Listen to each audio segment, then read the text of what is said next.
се викам Ирена, сите ме знаете како тетка Ирена, така? Јас по професија сум дефектолог, односно тоа е специјален едукатор и рехабилитатор и работам со дечиња кои што имаат потешкоти во развојот, односно дечиња кои што се со попреченост. Најкратко да ви објаснам, сакам да ве поведам во еден историски дел каков бил односот на општеството, на луѓето спрема овие лица и спрема овие дечиња. Значи, историски ако тргнеме, односот на овие дечиња бил различен. Тој бил доста драматичен дел. Значи, почетоците, ако веќе се вратиме во еден историски дел, односно од историски аспект, и тргнеме наназад многу одамна, сето тоа зависело од културата, од општествено-економските од општествено-економската состојба, од религијата која што била во општеството и слично.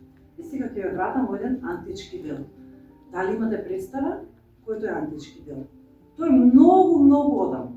Многу одамна. Во тој период луѓето многу војувале.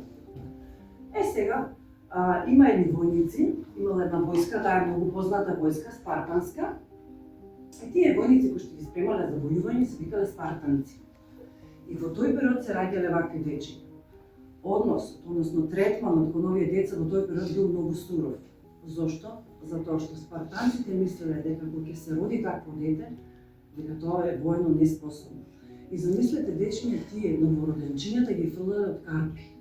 Значи ги фрлале во провали, да не постои. Едноставно ги уништувале.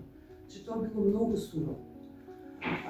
Тоа е тој период во времето кога имало едноставно самата култура, самиот начин на живот не им давало на луѓето кои да размислуват, тие размислувале дека тоа што го прават е правилно. Да речеме во за лицата со попреченост исто така тие ги сметале дека се еден вид на ги оставале како просјеци, едноставно биле отфрлени, значи многу отфрлени биле. Сега потоа има да речеме во средниот век, достоинство значи дека тие треба да бидат имени вклучени во општеството. Така, да се гледа нивната вредност и достоинство што значи? Дека ние не смееме никого да потценуваме. Така, не смееме.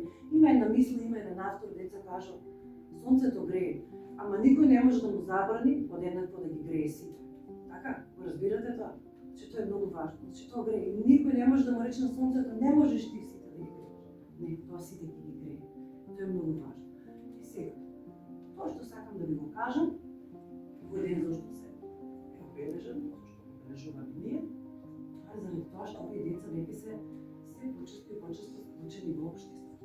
Така, вклучени се во образование. Значи, многу е важно да знаете дека вие ги среќавате дечиња. Среќавате дечиња со попреченост. Само да ви кажеме една работа, тоа се дечиња кои што ние не треба да ги поправиме.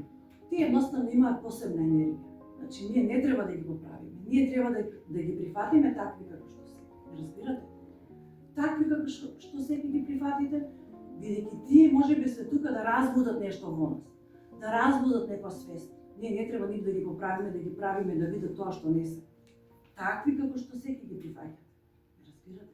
И вие сега секојдневно ќе се среќавате со такви дечиња. И треба да сватите дека тие си имаат некои, да речем, некои карактеристики за овие дечиња. Ако детенцето може да се случи некој детенце да сака многу да ве пушка, значи вие тоа ќе го прифатите. Може да се случи да не сака воопшто ниту да го добрете, да не сака воопшто ни да му се приближите некој период. Вие тоа ќе го почитувате. Значи, ништо нема да правите да менувате тие деца. Тие со својата енергија, со нивната, да речам, вибрација, тие се тука да променат нешто, да разбудат кај нас деца. Тоа е многу важно да научите. Разбирате? Сега, да кажем, моделот на инклузија значи да вие речеме како се случи?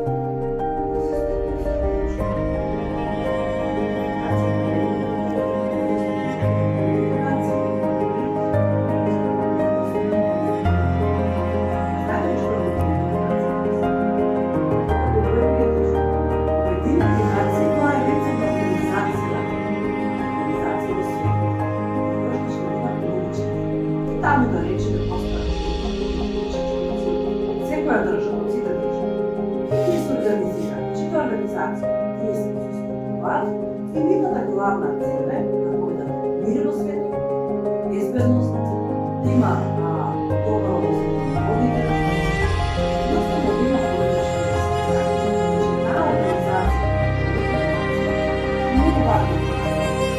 Има един пример, инспирирана